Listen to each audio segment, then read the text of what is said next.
खरगोन। ग्वालियर में खरगोन कलेक्टर शिवराज सिंह की पत्नी से करीब 2 तोले चेन स्नैचिंग की वारदात को अंजाम देकर पुलिस को चुनौती देने वाले स्नैचर वारदात के करीब 10 दिन बाद पुलिस के हत्थे चढ़ गए हैं।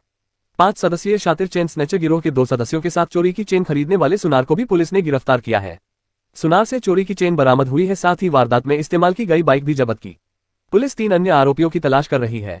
एसपी राजेश दंडोतिया ने बताया, पॉश कॉलोनी में चेन स्नैचिंग की वारदात का मामला गंभीर था। आरोपियों को गिरफ्तार करने में टीम को कई चुनौतियों का सामना करना पड़ा। घटना के बाद आरोपियों की गिरफ्तारी के लिए 12 टीमें गठित की थी, जो लगातार सीसीटीवी कैमरों के फुटेज तलाश रही थी। जांच के दौरान 480 सीसीटीवी कैमरों के फुटेज तलाशे गए, जिसमें वारदात में इस्तेमाल की गई बाइक पर लिखे अक्षरों के आधार पर करीब 120 गांवों में बाइक के संबंध में पूछताछ की। इस दौरान 2 आरोपितों द्वारा एक अन्य घटना को अंजाम देने की योजना बनाने की सूचना मिली। सूचना के आधार पर टीम ने दीनदयाल नगर से किराए के कमरे में रह रहे अभिषेक शर्मा और सूरज भदौरिया को हिरासत में लिया। पूछताछ में इन लोगों ने लूट की घटना को अंजाम देना स्वीकार किया। चोरी की चेन दुर्गा ज्वेलर्स के संचालक प्रिंस सोनी को 45,000 रुपए में बेची थी।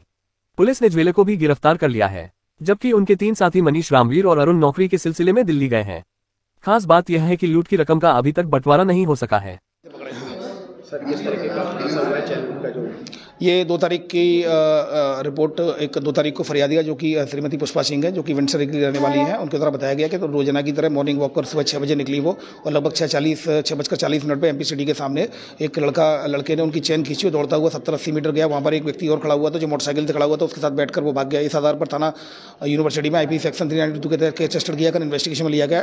चूंकि ये घटना काफी सनसनी खेज थी और पुलिस के लिए चैलेंज था, जिसमें लगातार 12 टीमें लगाई गई, जिसमें क्राइम ब्रांच की टीमें 6 टीमें क्राइम ब्रांच की लगाई गई और यूनिवर्सिटी और सिरोल और सभी संबंधित थाना क्षेत्रों की जो इन्वॉल्व थे उनको लगाया गया। और इसमें फिर लगातार कैमरों की सर्चिंग की गई। इसमें लगभग 480 कैमरे की सर्चिंग की गई और 12 टीमें बनाई गई। और लगातार कैमरे की सर्चिंग करते करते एक गाड़ी पर पीछे एक माता का नाम लिखा हुआ था, जिसको आइडेंटिफाइड किया गया सीसीटीवी कैमरे की मदद से। फिर उसके बाद लगातार लगभग 120 गाँवों में इनकी सर्चिंग की गई, जहाँ पर इस गाड़ी को प्रचारित किया गया कि इस तरह किसी गाड़ी में लिखा हुआ। तब जाकर एक गाँव आइडेंटिफाइड हुआ, जिसमें कनाथर गाँव, जो कि थाना माइन का है। और वो आइडेंटिफाइड होने के बाद फिर आरोपियों के नाम भी स्पष्ट लगभग हो गए थे, तो उसमें लेकिन वो सब लोग सकुनत से फरार थे अपने घर से।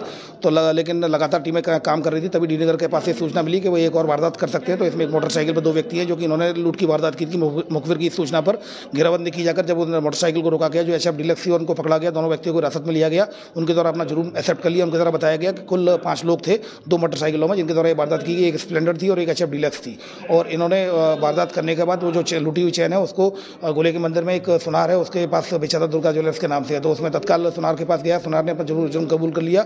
उसने द्वारा बता दिया गया, उससे सुनार से लूटी हुई चैन बरामद कर ली गई। सुनार को भी चूंकि लूटा हुआ सामान खरीदा, उसको आरोपी बनाया गया। कुल मिलाकर इसमें 2 आरोपी, जिसमें एक मुख्य जो कि चैन स्नैचिंग में चैन स्नैचिंग की थी वो, और इसके अलावा एक सुनार, कुल मिलाकर 3 आरोपी इसमें गिरफ्तार कर लिए गए हैं। अन्य 3 आरोपियों की तलाश जारी है। जल्दी टीमें लगी हुई हैं, जल्दी इन तीनों की भी गिरफ्तारी की जाएगी। इसमें एक आरोपी जो कि फरार है, वो थाना अमाइन से भी 2020 में एक एनडीपीएस के केस में फरार है, उसकी भी गिरफ्तारी जल्द की जाएगी। कितने आरोपी टोटल मिलाकर जो 5 लोगों ने वारदात की थी, और चूंकि लूटा हुआ जो सामान था उन्होंने संपत्ति उनके द्वारा सुनार को दिया गया था, तो कुल मिलाकर 6 आरोपी हो गए, जिसमें कि 3 आरोपी की अरेस्टिंग होगी। 3 आरोपी अभी फरार हैं। इसमें से केवल, जैसा कि मैंने बताया, एक आरोपी थाना माइन से फरार है, भिंड से, और उसके अलावा अभी फिलहाल किसी क्रिमिनल रिकॉर्ड नहीं मिला है, सर्च करा रहे हैं। आरोपी कोई गैंग बना के काम कर रहे हैं? अभी फिलहाल चूंकि ये पहली वारदात है, पूछताछ में पुलिस रिमांड लिया जाकर कल पुलिस रिमांड लेकर उनसे और पूछताछ की जाएगी। पूछताछ में अन्य वारदात का खुलासा होने की संभावना है।